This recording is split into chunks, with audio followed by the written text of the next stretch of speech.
everybody. Welcome to Toward a Quality of Life, coming to you from Boston Neighborhood Network Television in Roxbury, Massachusetts. Glad to see you're here with us, tuning in. Today I'll start on an event that happened to us not very long ago, just a few days ago, here in Boston in Copley Square during the running of the marathon. Well, as the first people came down the finish, or some in the vanguard of that. Everybody in the world probably pretty much almost is familiar with it, so you know of what I speak. And the other night, about 2 nights ago, I went on to Boylston Street, which I'm very familiar with, and I'm in that area a lot of the time. So it's very long-term, near and dear to me in a way, because it's part of me as having been in my life for quite a bit of time.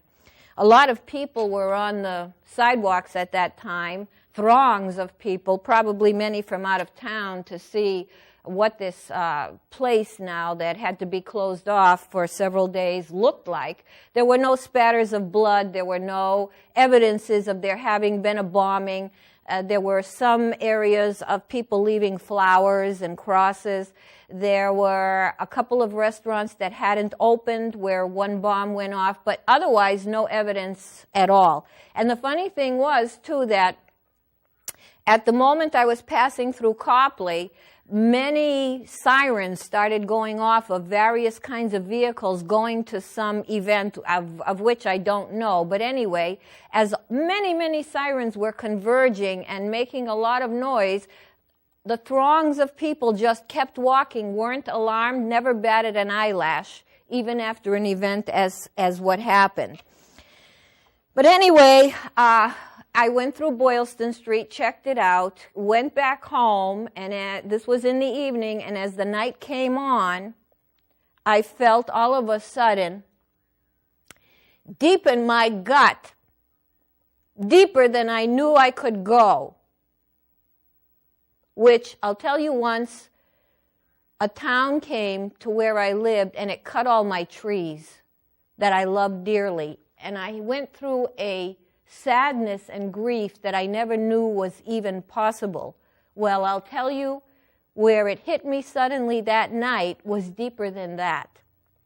And it was so deep and so bad that I had to deny it, and that's where I'm at now. It's a denial. But surely every time I go there, and other people who live there, work there, go around there, and people who even don't but are somewhat familiar with it, will, or even across the country, unfamiliar with it whatsoever, but go there, will get some semblance of that feeling if they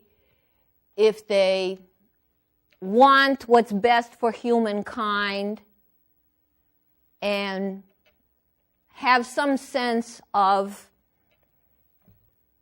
what is right and what is wrong. Now, that doesn't absolve our side of doing something wrong. Let's be clear. I'm not saying only one kind of people, one person did something wrong.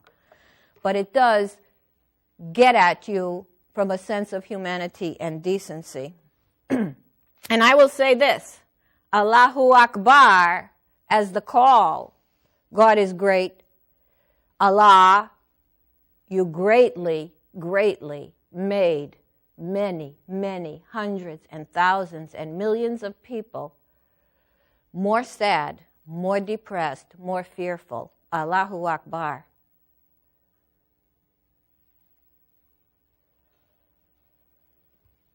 People, I find after this event, as I went around and talked to people, what I found in pretty much everyone was they never imagined that this could happen here.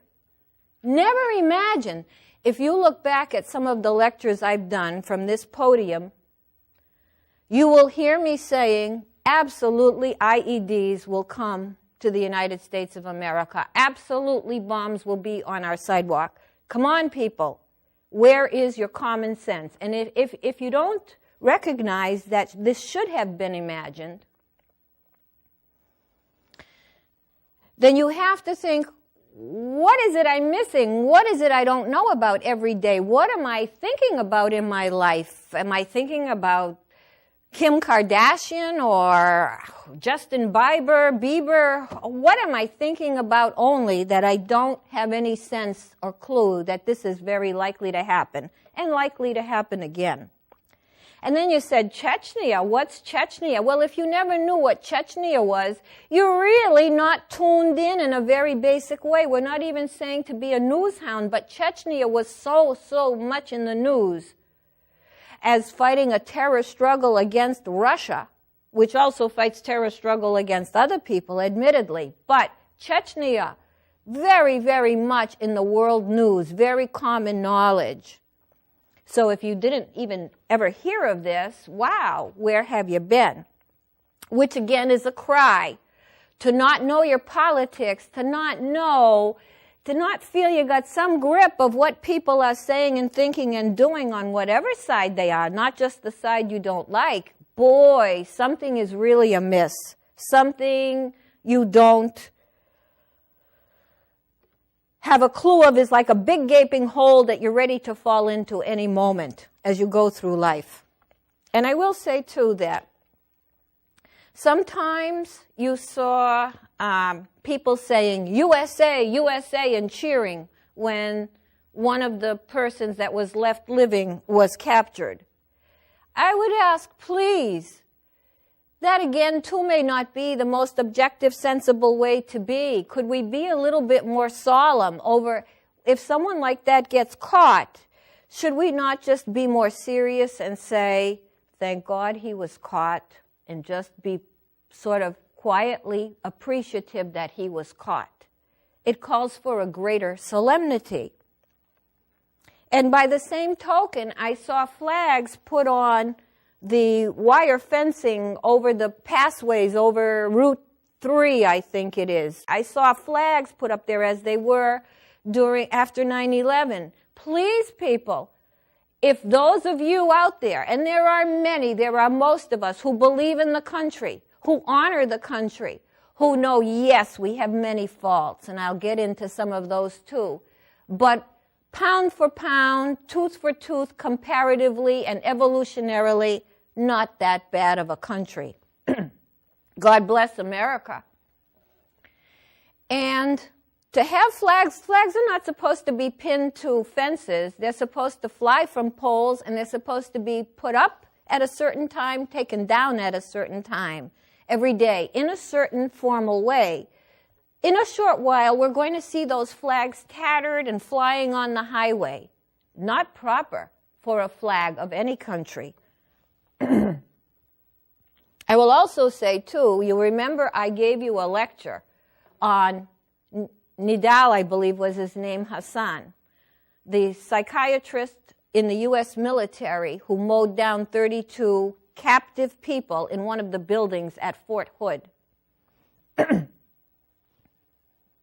So you might want to go and read that on my website, nancymroczek.com, Massacre at Fort Hood, to get another idea of the terrorists in the country around us and what we are likely in for.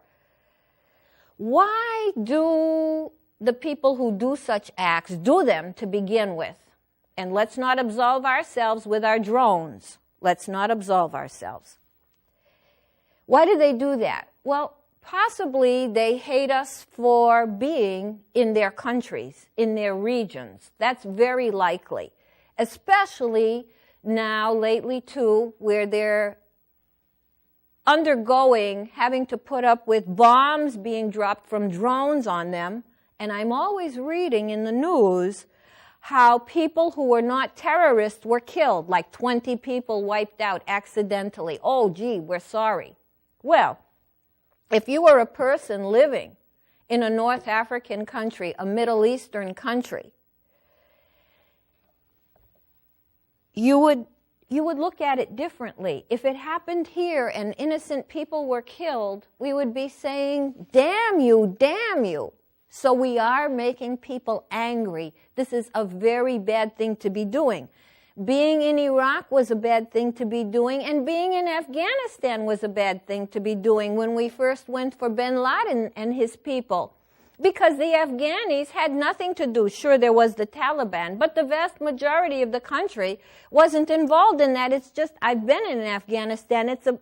Before now, it was a place where anything goes in a way, because there was no central government and authority in the sense that modern countries have such things.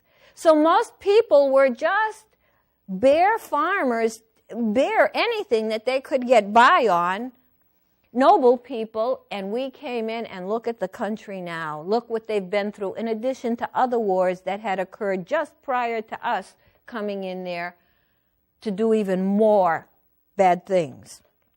So, but for sure, a program that throws bombs on people, which we have right now, and the person who is the President of the United States has been reported, and when I tell you things that have been reported, they're not reported in some obscure little magazine.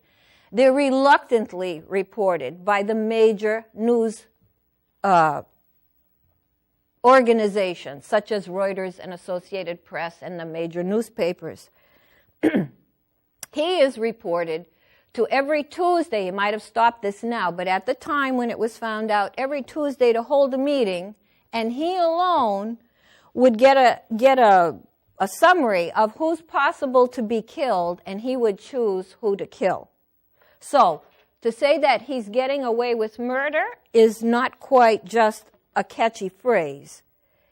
And I know the people who back him who do not like the drone program, but they back him nevertheless. This is where the United States, and it's been said so many times, is creating more and more people to hate us. And when you get people to hate you, what very often happens is they want you to feel as bad or worse than they felt from what you did to them. It's called revenge. And in the Muslim religion, it's very much as it is in the Old Testament and Judaic tradition. It's a philosophy to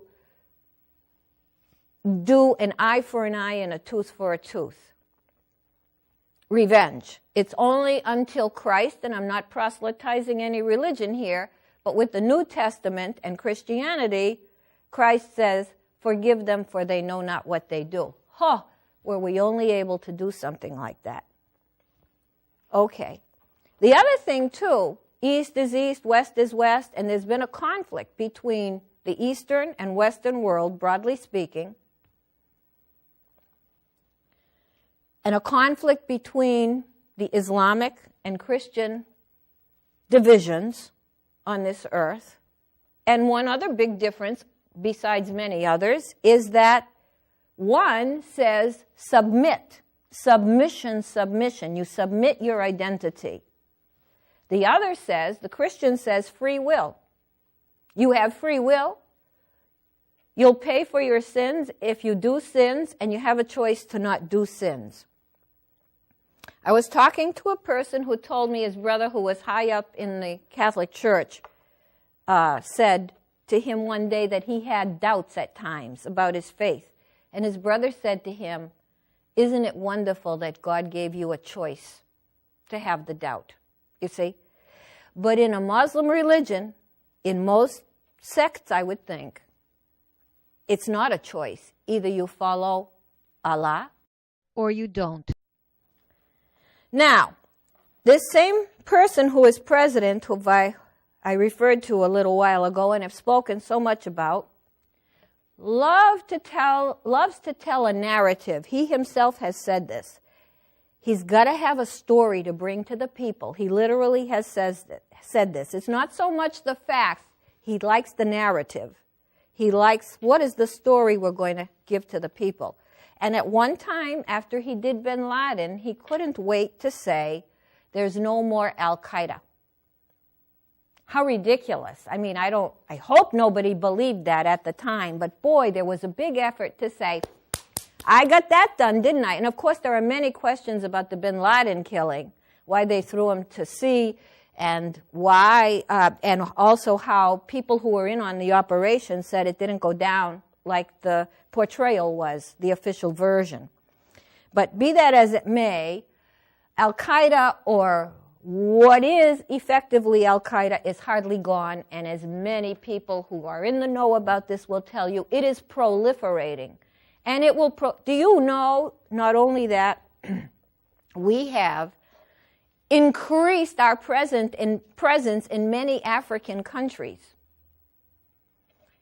I'm sure most of you have no clue about that, and we're helping, we're assisting in a lot of kinds of conflicts going on there. Take a look at U.S. military involvement of one or another sort, now or not long ago, as shown in this map from mid-2012. All areas are about so-called militant movements. The United States continues to increase various military objectives in African countries. So the drones, and I'm sure the drone programs, I know they're in Yemen, Somalia, they might be in Sudan, but so-called wild operators, lone terrorists, group terrorists, are proliferating. They're not decreasing. And our borders are wide open.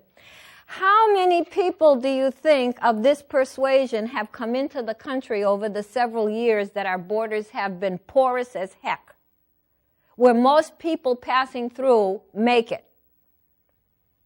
How many? And how much does it take to pay, say, someone from Latin America to carry something in or to pass some information? Especially when people in Latin America are so often destitute to boot. The first thing I thought when I saw the news of there being the bombing in Copley Square, the first thing I thought from an intellectual point of view is, how intelligent. Look at it from the eyes of somebody who wants to hurt you. It's incredibly intelligent. And of course, those who want to hurt you are going to see the loopholes way more than you, who think you're just walking around having a great old time. To say that these two, may I use an unkind term, can we call them nincompoops? To say that these two individuals were so brilliant as to design these bombs, design this plan, and carry it off so accurately with so much damage and fear creation. To say anything other than, hey, these two guys don't seem capable of doing, they maybe are brainwashed and just have a narrow idea of going and doing what they're supposed to do in a way they've been trained. After it was done, apparently, one of them told people that they had done the bombing. One of them had gone partying. It happened on a Monday. On a Wednesday, was partying. One of them had said at that time, I'm stress-free, cool as a cucumber. Nincompoops. These were not people masterminding a mastermind plan and having so many more explosives that they had made as well. And I guess this guy who's alive said their plan was then to go to New York City and do some damage in Times Square. But you know, this narrative, this White House that's always drilling you a narrative, it gets it into your brain, it stays there, and you act on that narrative because that's all you hear and that's all you want to believe. And the narrative came down, it started, they acted alone, they acted alone. The Boston mayor, Mayor Menino, you said that. Why did you say that? They acted alone. Oh, sure, these two erstwhile whatevers could make a plan like this, could travel back and forth to Russia, could be on our radar screens, could be known to the FBI and the CIA and not followed, could be seen to be on the most extreme websites, affiliating with extreme persons, being told by the country of Russia, these guys have to be checked out. And yet we let them ride, we let them go, we let them do what they had to do. Right now, there are 75,000 persons in the country as students from Muslim countries. And of those, 15,000 never showed up for school. And I don't know how many of those have whereabouts that are known to the so-called authorities. And it's not just Muslim. Like I say, Latin American, anybody, Cuban, anybody with a gripe against us. Heck, somebody from France could hate the United States, who's a native French person could hate the United States. A Russian, a Chinese person. All right. Now, I bet you're not aware, some of you are, maybe people read much more and watched the TV much more because something like this happened that they never knew could happen. There was first said to be a person who happens to be a Saudi that was announced by CNN, and they were very berated for it, who was at the area where the video is taken when the bombs go off, and he was taken from Revere into custody, and everything, his computers and things were taken out of his home. That same day, the person who's president met unofficially, not on his usual schedule, with a foreign minister from Saudi Arabia. Then we hear that this Saudi student is being sent, probably gone already, back to Saudi Arabia. And we also hear that his name is Al-Habri, which may or may not be linked. There are 6 Al-Habris who are major terror persons known to the world. Not him, but others of the family. But anyway, just an aside to make you think a little deeper, because truth is stranger than fiction, and narratives are fiction. The other thing is, I just want to add too that regarding why do people do it, besides that it's revenge and payback, and maybe old animosities as well, is that when you're not free, freedom is not easy to handle. I remember, this was quite some time ago, maybe 40 years ago, I knew many Muslims quite well. I hung out with people who were, of the Muslim faith. No big deal. Didn't think about it that way. But anyway, in knowing them, and they were more from the Iranian area, but they also knew Saudis and so forth. So anyway, one day, a Saudi student, and the Saudis are very rich. Not all of them in the country, but I mean many of them are quite wealthy. And they came with tons of money to the United States, very well heeled. And one day, a Saudi student gets off the plane, lots of money. He comes on the street, this was in Minneapolis, he comes on the street and he sees girls with naked arms and naked legs. He gets on a plane and goes right back to Saudi Arabia, totally freaked out. So, just an example to illustrate to you when the cultures are so very different. Wow. Will the twain ever meet? Will it be east is east and west is west? So, this does not mean to go on your own jihad. It just means to get more aware and don't go, rah, rah, yay, good, they got him, like Cops and Robbers, like a movie. It's way more solemn, way more deep. Next, I'd like to say something about guns, because that's the big issue going on in the country now, too, although it's kind of died down that the background check law did not pass. Because of many Democrats falling away from supporting it. I myself feel that rapid fire, multiple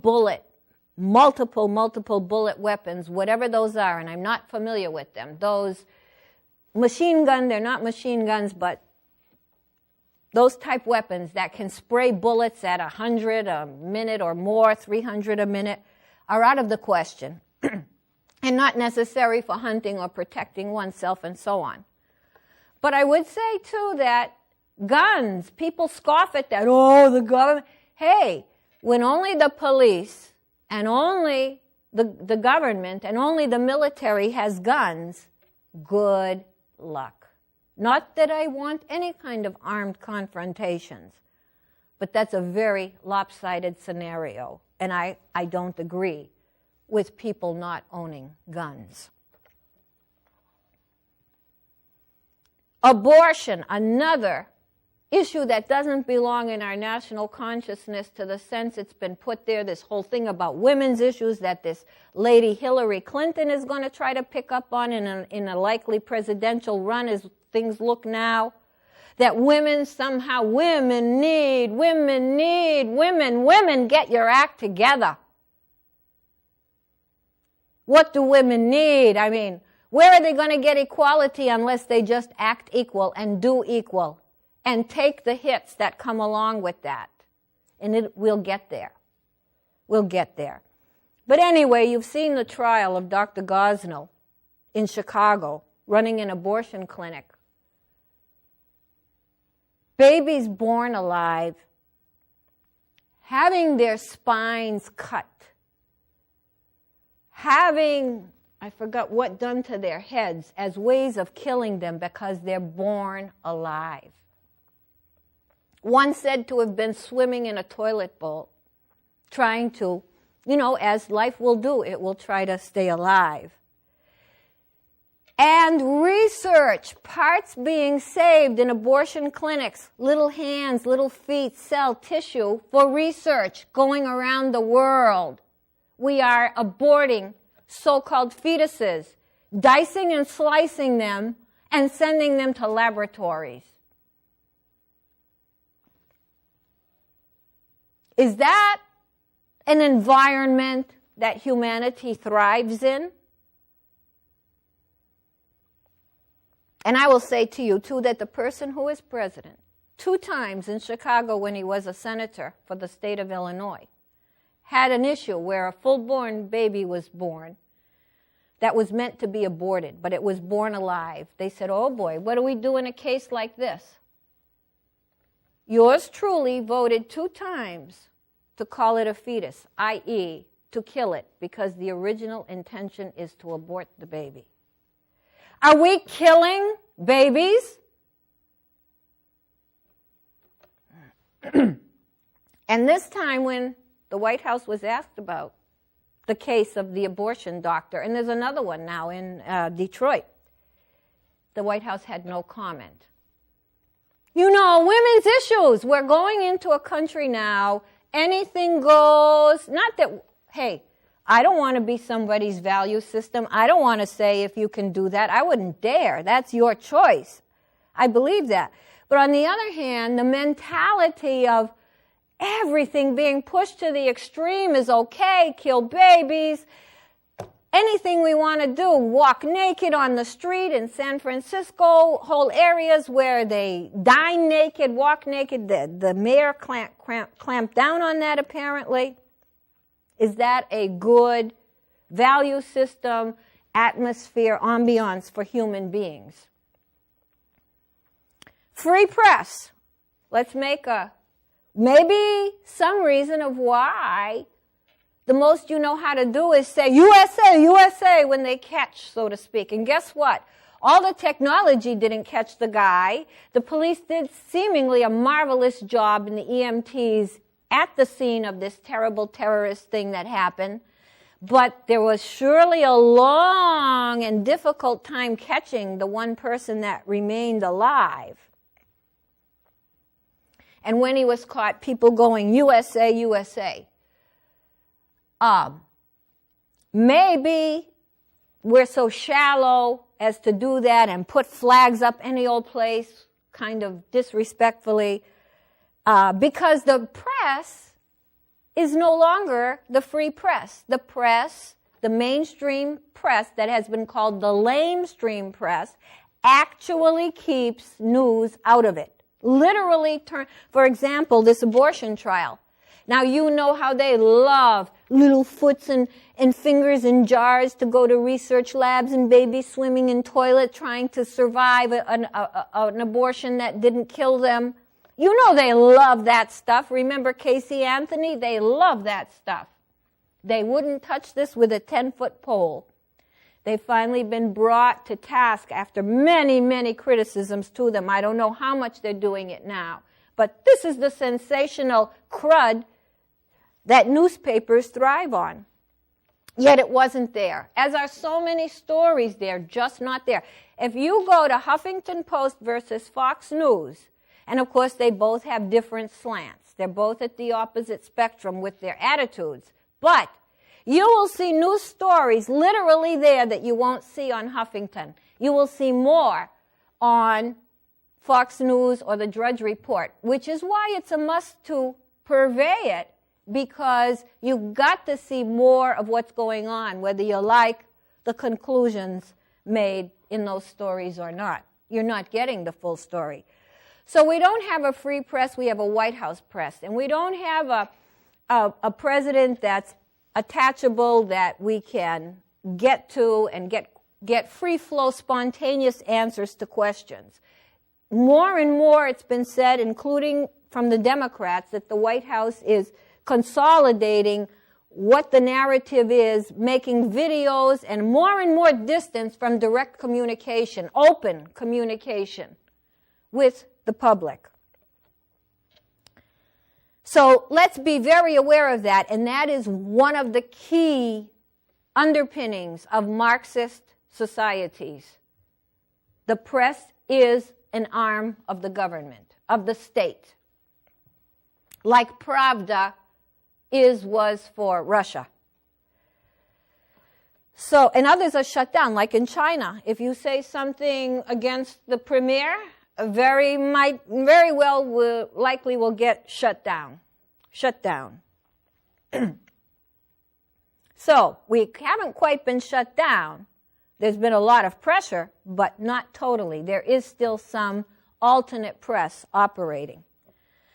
Number 2, the sequestration. Remember that. Talk about try to make it stick like that. The guy acted alone. Everybody was trying to make that stick about the terrorist. Another thing was sequestration, when all these cuts were going to happen, namby-pamby.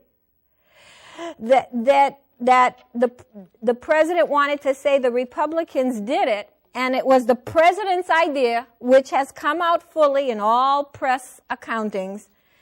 But they tried to make it stick that it's their fault that it's happening. He made up the idea, he sent his people to Congress, and he twisted their arms, telling them when the sequestration date comes, I promise you we'll never go into sequestration. What happened? Sequestration comes, we're in sequestration, a lot of things have to have some cuts made to them, namby-pamby, no rhyme or reason, which was what makes them so brutal. And the president was offered, hey, we don't have to cut anything blindly, just cut it. We could have a surgical way of doing the cuts. No, let's do them the way they're going to be. Okay. So one of the things that got cut was tours to visit the White House. It's almost like, if you ain't going to play with me, you ain't coming to my house either. So the tours were cut. But very soon, like in a week or so later, a big gala was held with all celebrities, of course, coming for a music event to the White House.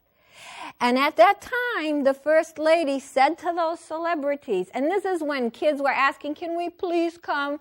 The tours that were scheduled had to be canceled and so forth. No. Shut to the public, but not to the celebrities.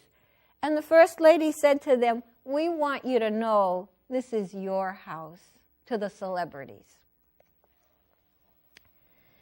In the meanwhile, the air traffic, as you might have read or heard, is being delayed significantly. In fact, the airlines people, hotel people, have gone to the White House now complaining. You know, everything's messed up. You can imagine when planes aren't coming on time and they've got their vehicles to come get the people and all this. So people are waiting extremely long times. So anyway, the air traffic is all messed up as part of the sequestration. And it's like, suffer. You are going to suffer. You don't go along, you're going to suffer. And we've seen plenty of this attitude. Suffer. I remember in the very beginning, in 2009, some high school students from Washington, D.C. begged the White House to give them a waiver to continue in a charter school that they had like 1 or 2 more years to finish. They were doing great. Please don't send us back to our public schools by the program he was creating.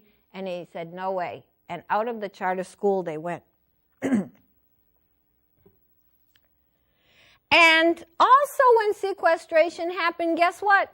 Yours truly, Janet Napolitano, otherwise known as Big Sis, under whose orders, who knows, let thousands of illegal immigrant prisoners who had done something against the law go.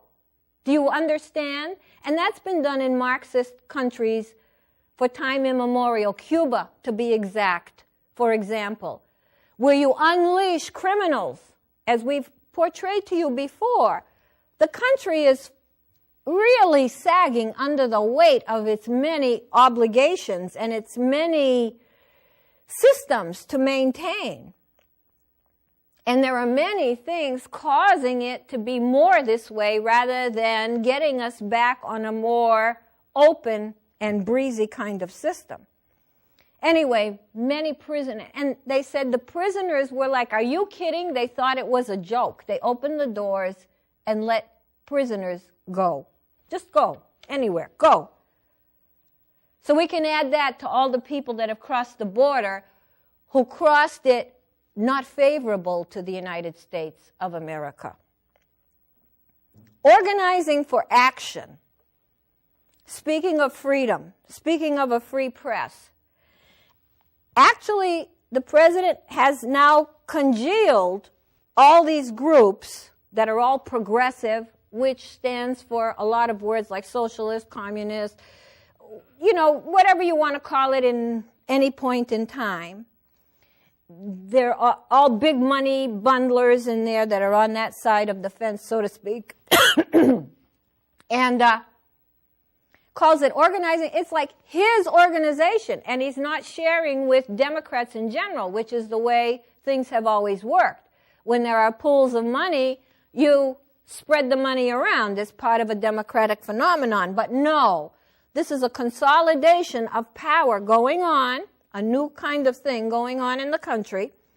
And by the way, quarterly, if you give $500,000, you get, I guess, per year, at least, if not more, you get quarterly meetings directly with the president, literally. Let me tell you who's at the table, ladies and gentlemen. It's not you or I guarantee you. Threats. Remember when it came out not too long ago how one reporter was threatened for saying something about the White House, and then other reporters were raising their hand, Democrats to boot, operatives. I was threatened too. Threats. The heavy Chicago way. Who's benefiting? Who's benefiting? When the fiscal cliff resolution was finally done, if that's what you want to call it, last year, even as it was about how tight money was and what are we going to do, additional $76 billion tax gifts were given to these large corporate entities like Goldman Sachs, like General Electric, who are in the hip pockets of the White House. And I believe they're only being used. Google is part of it. Bloomberg is part of it.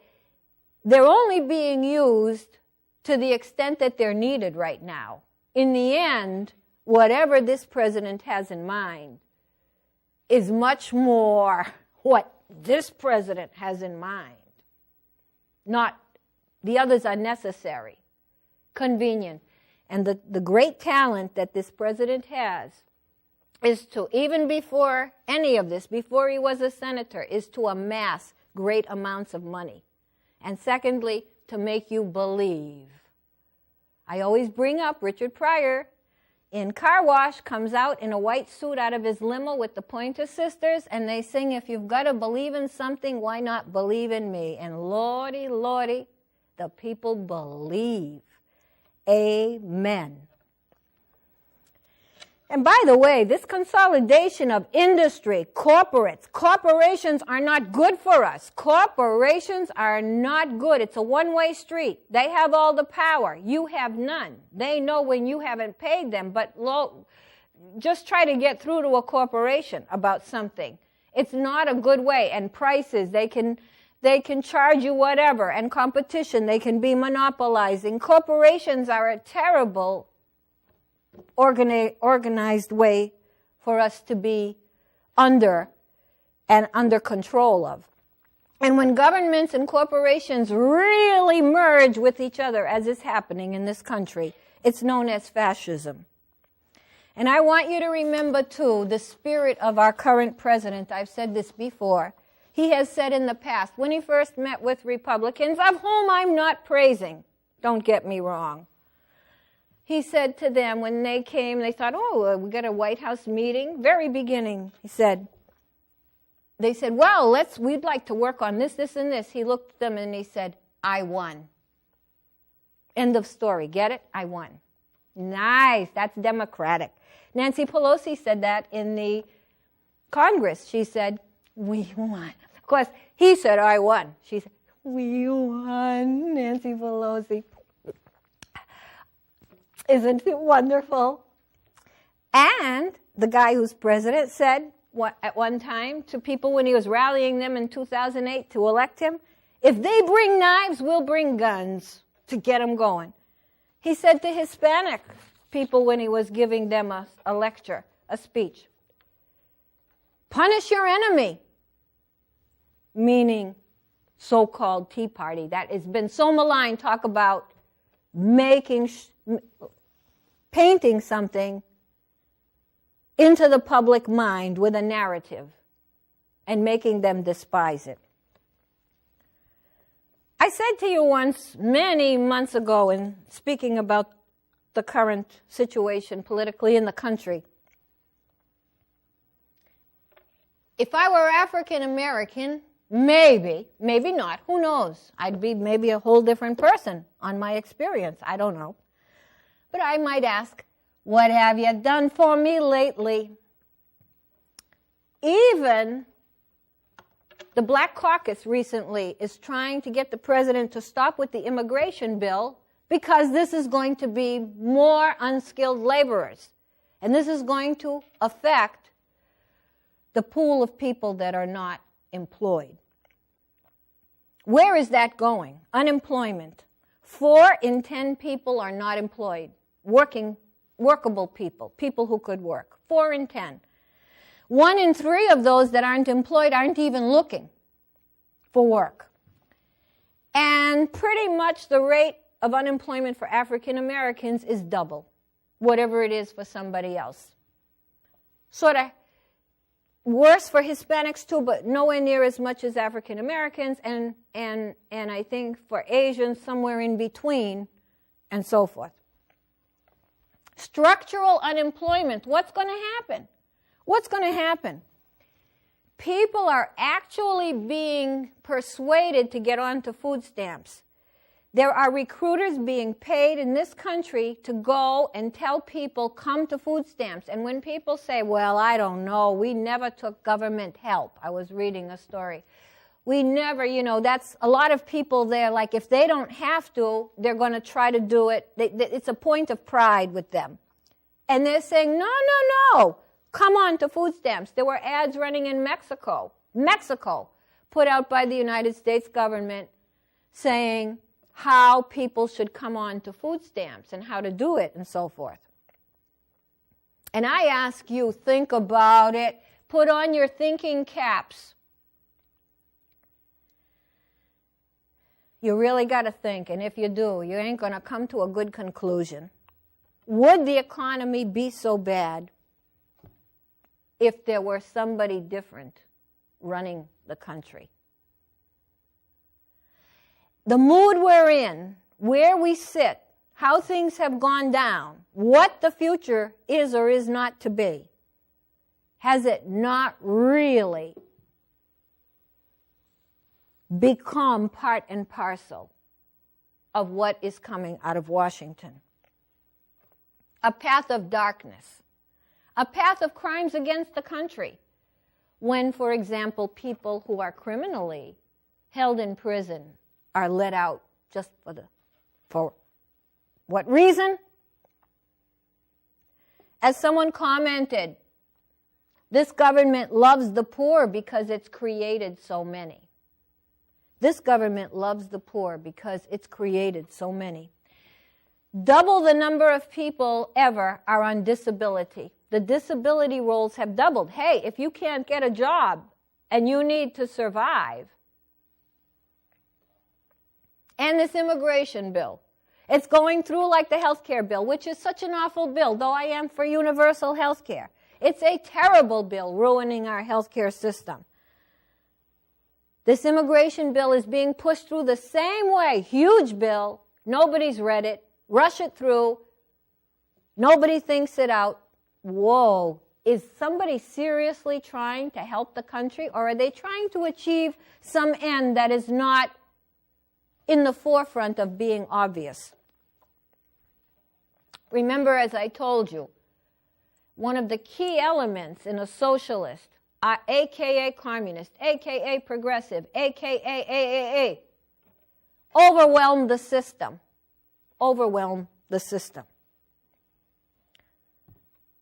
And you know, I bring another quote, reportedly by a guy who worked in the Nazi regime. He said, the more we do to you, the less you seem to believe it. Ain't that the truth? It's like the more that goes down, the more fervent people are. You can't tell them. I'm so struck when I talk to people. The minute I might mention just a sentence or a half a sentence, did you hear? Up goes the, whoa, no, because, and you know what I meant to say too?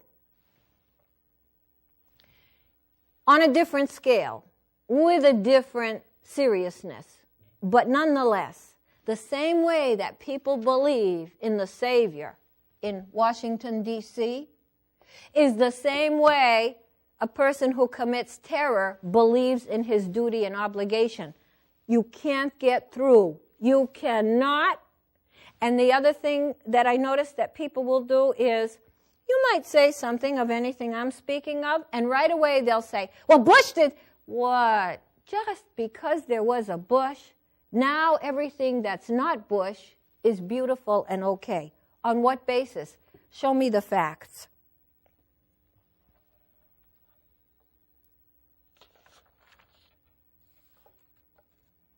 Let's not look past how the First Lady and the person who is president live. Often on separate vacations, on very fancy vacations, very expensive, where almost all of a hotel is bought up, all the rooms. There were more flashy, more vehicles, more everything. I think they're more toned down as people were noticing and criticizing. Taking separate planes just a few hours apart, so that whole expense of running those planes, those special planes, and all the people that go with them is double. I got to add in there, find out about the president's friend Reggie Love and see what the press says about that friend of his and the times that he's had away alone with Reggie Love, where his wife goes somewhere else. At the Chinese party, I know the First Lady wore red. Red is the color of communist China. She wore red. I mean, it couldn't be more red. And they were sipping wine that was $400 a bottle. The party for the person from Mexico was $1 million.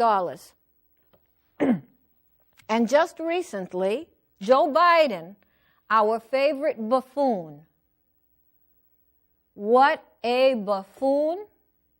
He says some incredibly He was making jokes at the funeral of the MIT officer. He came to that and was making jokes, I read.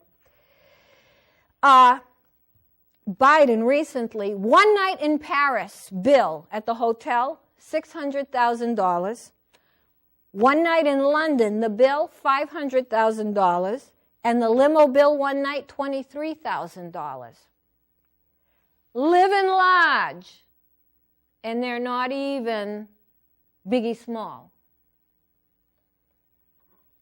Who's getting the money, too, in this country?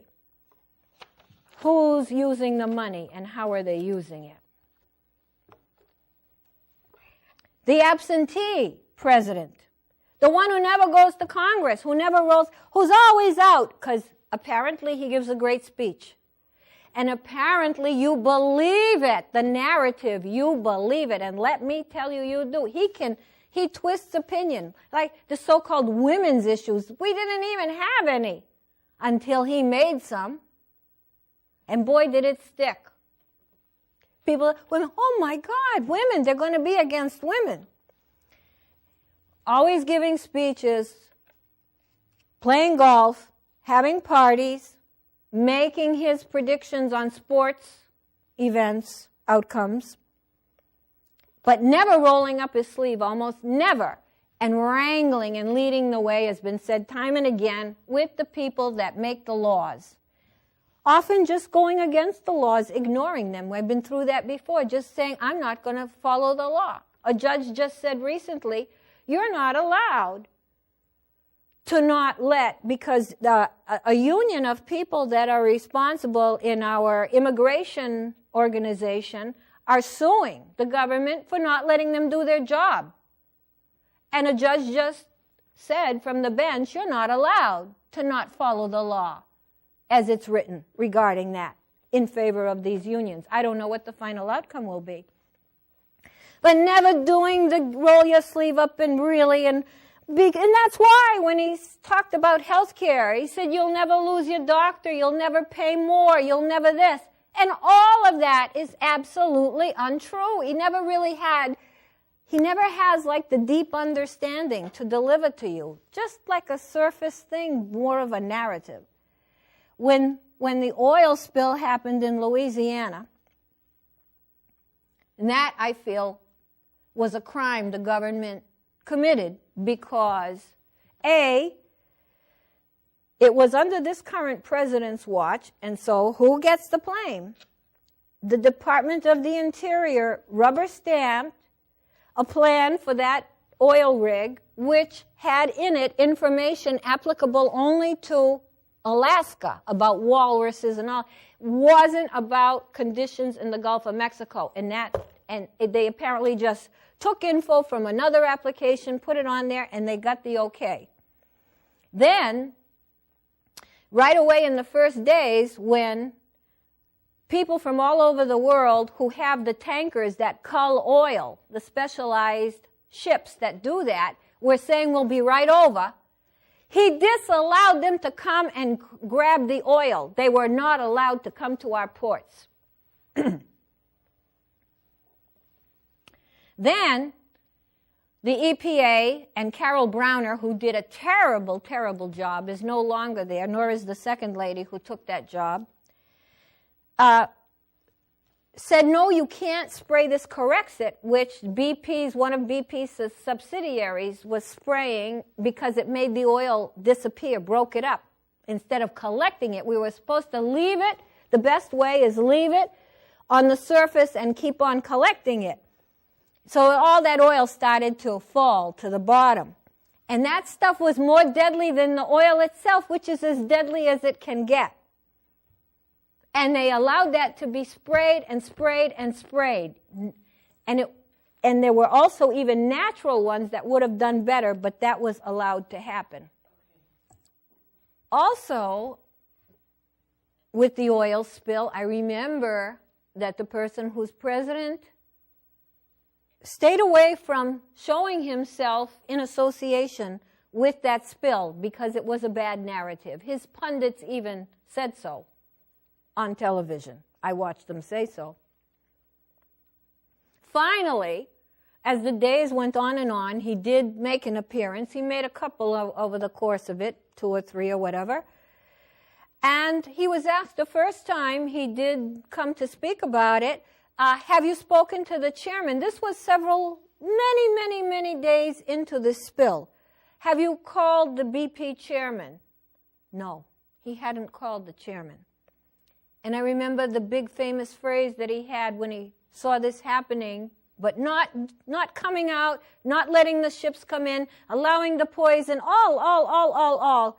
He's plug the damn hole. That takes some real good understanding. Plug the damn hole. We've got a major problem on our hands, and it's going to take more than plug the damn hole. That was a crime to the world that was allowed to unfold the way it did. And the animals continue to suffer, the people continue to suffer, and pretty much the Gulf is way dying. Way worse off. They continue to see oil come in, they continue to see dead birds, dead fish, sick porpoises. Gee, I wonder, well, it might be from the spill. Maybe. Sandy. Remember Katrina? Oh, and it was bad. Katrina was a moral outrage. But Sandy, where the poorest of the people got no service and remained without heat and remained without everything, went on and on, and to this day, there are people still ensnared by that problem. Did we see it splashed on the lamestream media, on that free press, on that narrative? What do you even know anymore? Did you see anything really about Sandy? Afghanistan and Iraq, the person who was president just let those things go. Do we let all the blood and tears of what we've endured, bad as it was, do we just let it go and fall to pieces? And do we not have to watch over it while our people are in, so to speak, harm's way? And our people are very many African Americans, let me point out, in the military.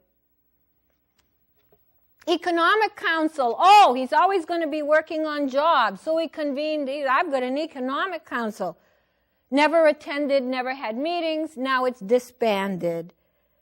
And there are 14 million workable people unemployed.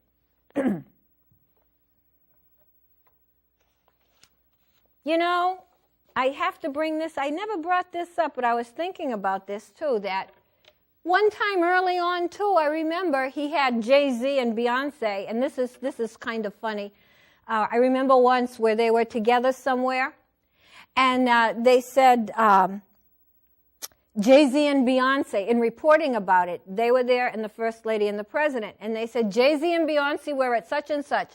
And they said, that other couple was there too, the First Lady and the President, meaning that Jay-Z and Beyonce have taken on this mega status.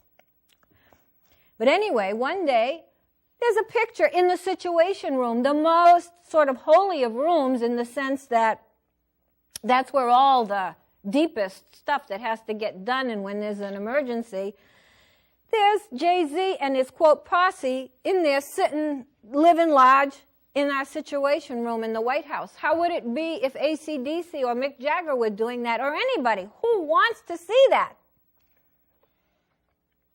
This is just an aside, but I just thought of it and thought I'd bring it up. Anyway, speaking of Jay-Z, whom I know nothing about, really, or Beyonce, whom I know nothing about. They made the trip to Cuba recently and were very criticized for it. I guess one of them wore a Che Guevara shirt, more one of them, who, as I've said before on this show, look into the history of Che Guevara before you idolize him, and you will see that he was a maniacal murderer who whimpered for his own life after killing people just for seeing them. Killed beyond revolutions and so forth, and whimpered for his own life when it was his time to die. But anyway, they went to Cuba, And what's the big deal? And Jay-Z comes out with a rap, and the president says he's going to be impeached if I have a rap like this was in there and stuff like that in the lyrics, so to speak. And Pitbull, whom I know nothing about, is from Cuba, and he comes out with his own answer to that, and he says, it's the freedom that we live for. Pitbull, who comes from Cuba. And that's it. It's the freedom that we live for. Freedom demands eternal vigilance. Freedom is no small matter. Freedom. And now we're getting into control. Do you know that CVS is demanding to know people's weights and body masses now? What's going to come of that? Corporations are demanding all these new things, these new pressures going to be. Who has the right to tell you how much you should weigh? Who has that right? What you should eat, where you should go, what music you should listen to, who you should obey, what you should read. The person who's president's always telling people, don't watch Fox. Imagine. Anyway, what's going on is control, domestic control. And this is a president who said we need a domestic force equal in strength and breadth and ability to a military force. And this chilled people. What the hell do you need something like that for? Well, let me tell you. You might have read, you might not. Many parts of government have been purchasing ammunition in the millions and millions of ammunition. That's so much so that there's a shortage in regular stores of ammunition. People will say, great, but not if you have your thinking cap on. The IRS bought tons of guns not long ago. What for? The Division of Homeland Security is buying up ammunition and guns like crazy. What is all this for? What is this big push, people are wondering, with guns and ammunition in government agencies? Police are short of ammunition right now because of it. Armored vehicles, armored tanks being delivered to local law enforcement all over the place. Let me tell you some of the things. Oh, and then an increase in number of law enforcement in state and federal agencies. The number of people being law enforcers is increasing greatly. And you know that they are denying veterans who are returning from Iraq and Afghanistan and so on the right to own guns and to handle their own benefit money without any trial or process saying, well, you were depressed or we don't think you're competent, sending them letters, you're denied. And of course, maligning the Tea Party and trying to say, oh, these crazy people with their Bibles and guns. How many people out there listening to this show tonight live and die by the Bible?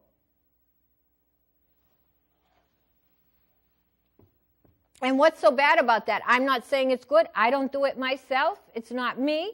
I don't do the Quran. I don't do the Talmud. I don't do any of them. But what's so bad about it? You've got to believe in something. And as belief goes, it ain't that bad. What about the hate crimes? You can't say this. The kids, they can't say this. They can't touch each other. They can't give a hug. They can't say. They can't ask. They can't. The parents can't believe a certain way. You can't have your own beliefs that you really, really believe. And do you know what it does to humans and to a culture when you've got to suppress more than we already do what you really believe? Do you know how it perverts human psychology?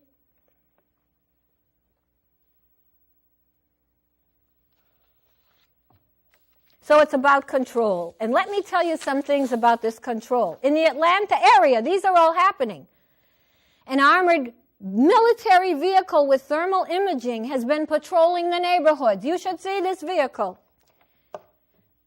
The Department of Homeland Security is granting billions of dollars to police to purchase military-style hardware. What are they preparing for? Reports from Florida, Texas, Minnesota show black helicopters firing blanks over freeways and armed troops invading towns as part of urban training for the military. What for? What are they getting ready for?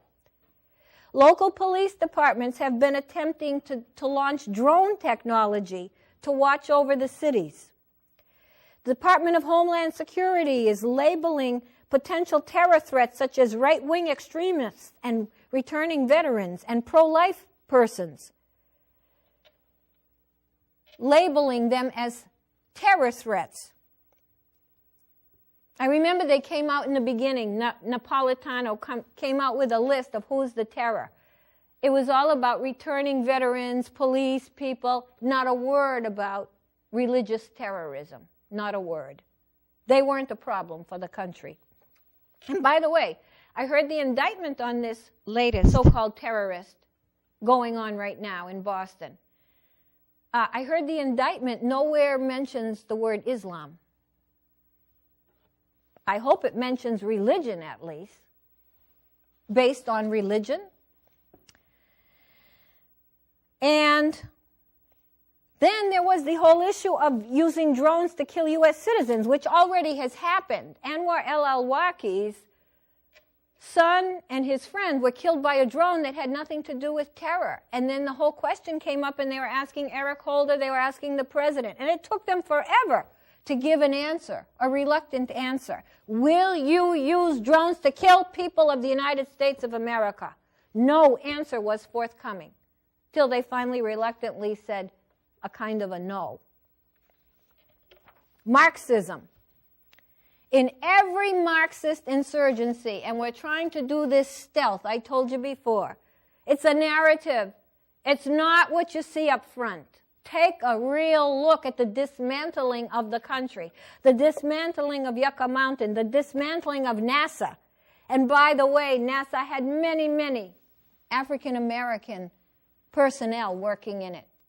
If it seems to someone who is African-American, who might care about that, for example.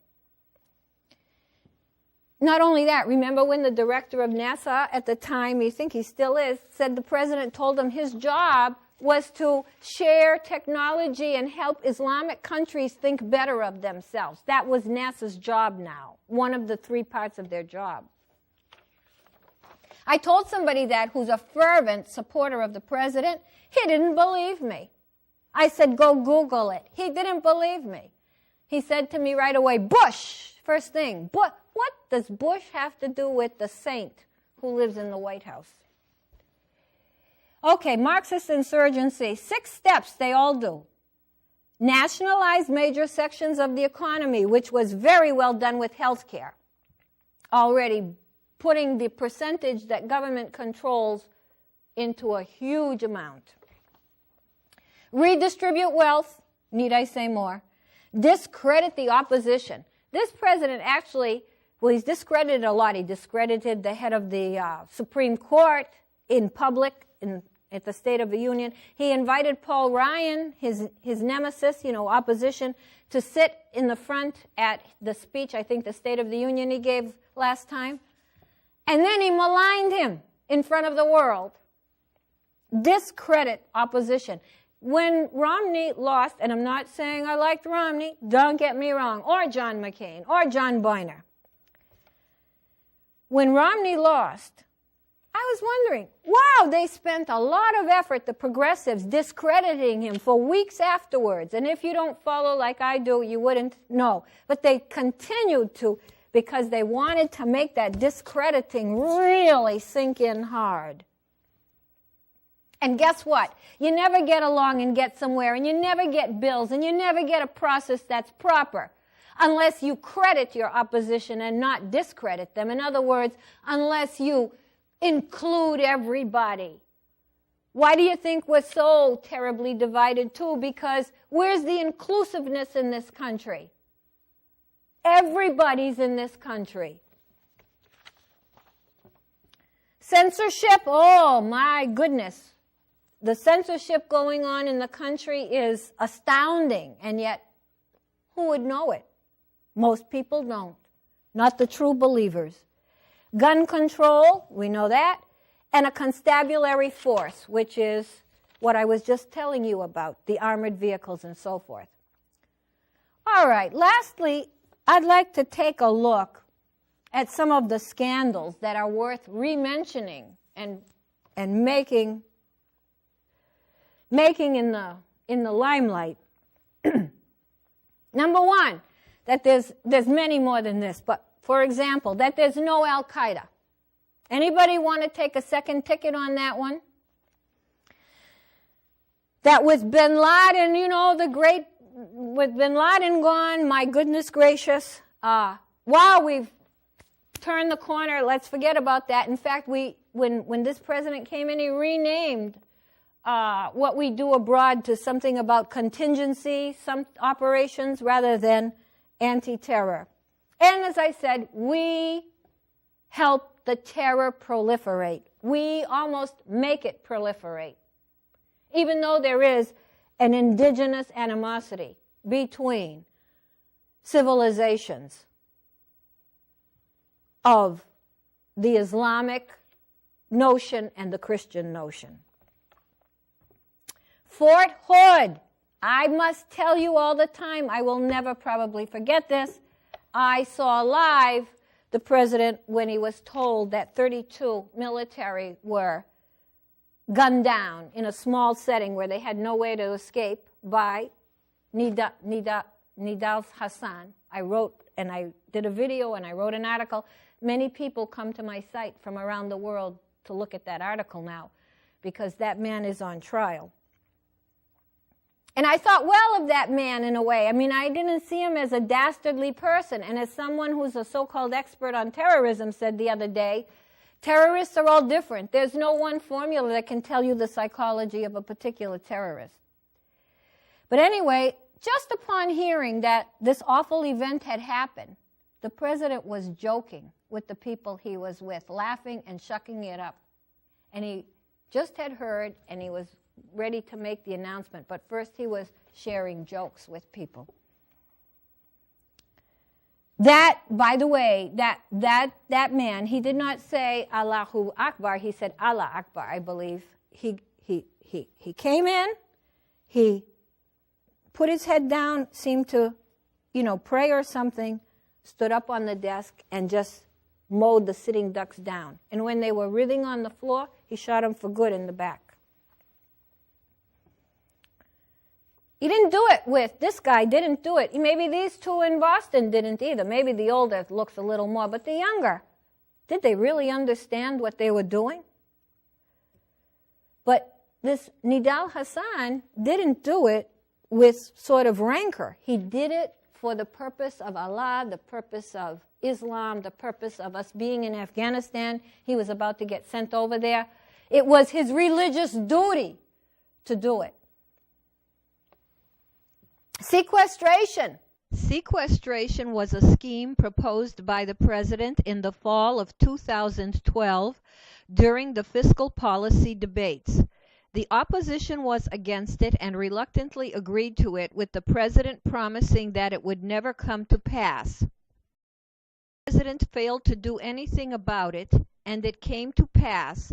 The opposition offered that the president and they could make surgical cuts to inflict the least and unwarranted suffering on United States citizens. The president emphatically refused, as if to let persons feel the pain in the usual deviant manner he typically goes about furthering his goals. The White House, for example, remains off limits to the public because of it, even as the president parties and hosts sports teams, etc., and even as the First Lady made a point to a gaggle of celebrities at the White House that, "This is your house." The president said, "No, I don't want to try to trim it where the cuts are going to go. Let's have it go the way it's going to go. Tours are canceled. People are waiting at airports. People are losing money. People are losing time. And who knows, there's many other things getting cut. It's going to keep on rolling and more things getting cut. When we could be cutting things that are collecting cobwebs somewhere and have no need to even exist. Benghazi. I will leave you with the story of Benghazi. No, Ben is not first name of Mr. Ghazi. Benghazi. What people don't understand. Oh, has that successfully been swept under the rug? Let me tell you why it's so important. Benghazi was an outlying consulate in Libya. This is after the Libyan invasion and so forth. And we had an ambassador there. And it's believed that this guy, Brennan, who is now head of the CIA, is implicated in running guns to rebels through this Benghazi operation. Okay, so anyway, the State Department has a live feed here in Washington, and the consulate gets swept over by armed people with rocket-propelled grenades and all that, and they're under attack, and it's being fed because of video cameras live to the State Department. For 7 hours, they watch this battle.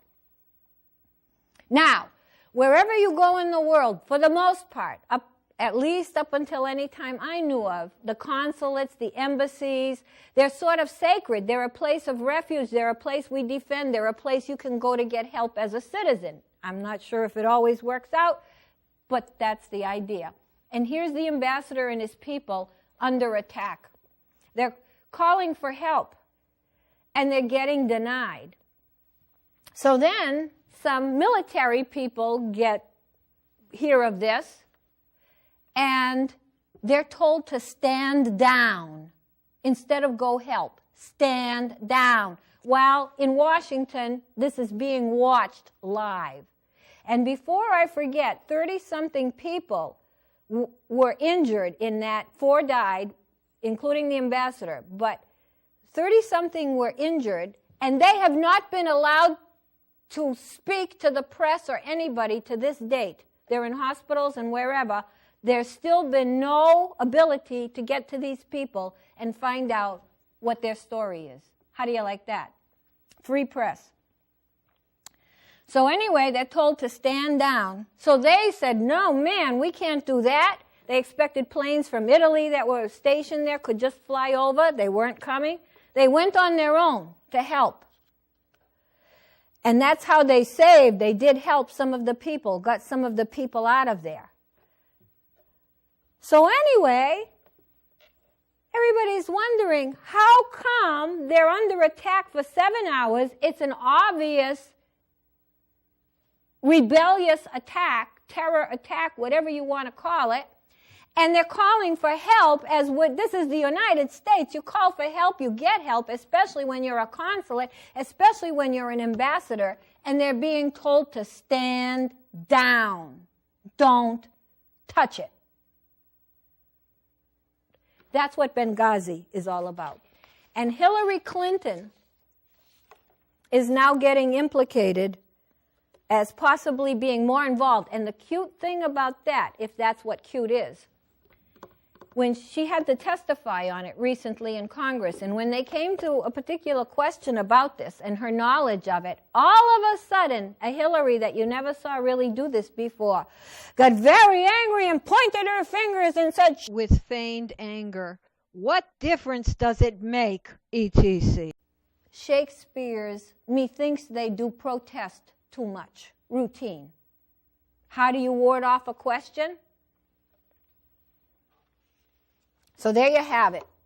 And I might say 1 or 2 words. Did you ever know me to say 1 or 2 words? About Dr. Carson, who attended the prayer breakfast that the president was at this year. And Dr. Carson, who is an African American, who is head of pediatric neurosurgery at Johns Hopkins Hospital. Can we say achieved? I mean really achieved, where you had to truly know what the heck you're doing and study some very difficult stuff. He spoke.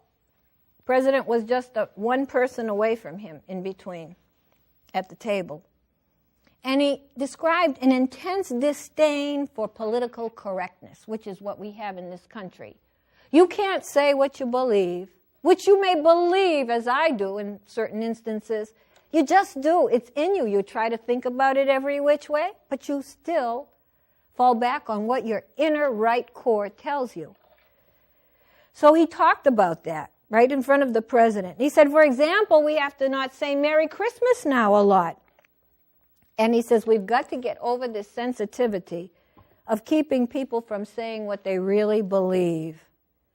And then he said, we're in moral decay and fiscal irresponsibility. Are we not? I mean, our treasury has been squandered. And who's getting the money? Not you or I. Who's getting? In fact, we're being denied the money.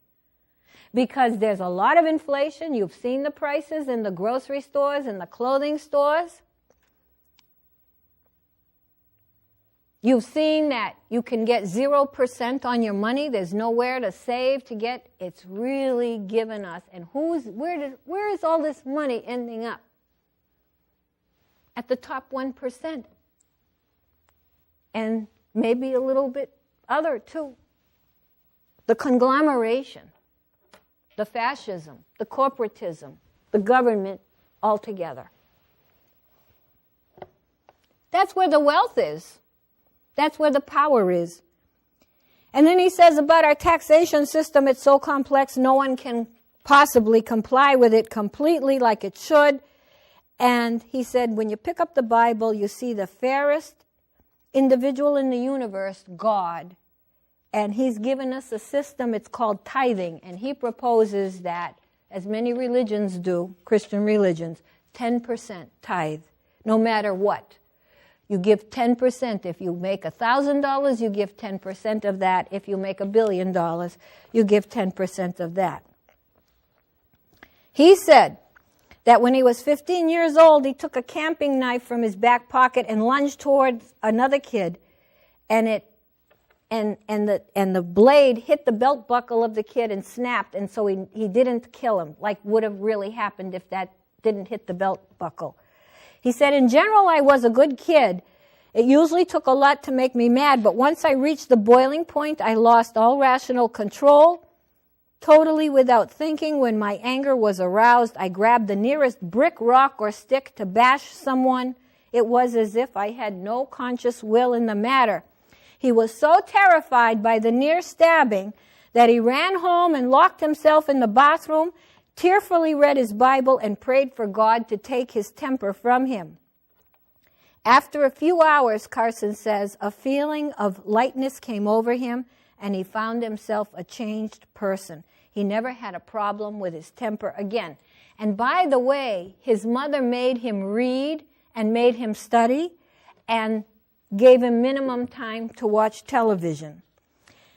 This person knew he wanted to be a doctor from the age of 8. He joined ROTC, that's ROTC, in high school. He was a superstar cadet. He flew up the ranks, and he even dined with General Westmoreland of the Vietnam War, if anyone remembers that name, and so forth. So he went very far and very high. And he says about health care. This is a doctor, a neurosurgeon, the head of Johns Hopkins' very famous hospital, head of pediatric neurosurgery. Here's my solution about health care. When a person is born, give him a birth certificate, an electronic medical record, health savings account to which he can contribute money, from the time he's born till the time he dies. If you die, you can pass it on to your family members, and there'll be no death panels. And we can make contributions if people are poor. Instead of sending all this money to some bureaucracy, let's put it in people's health saving accounts. Now they have some control over their own health care, and they're going to learn very quickly how to be responsible.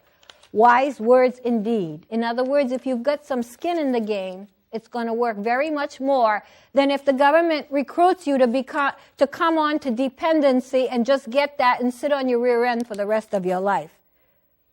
And people do better being responsible for themselves, and communities do better when everybody has an urge and a motivation to be responsible for him or herself. And your psychology is better. Your outlook is better. everything is better. Everything works better that way. And that is the country that we are.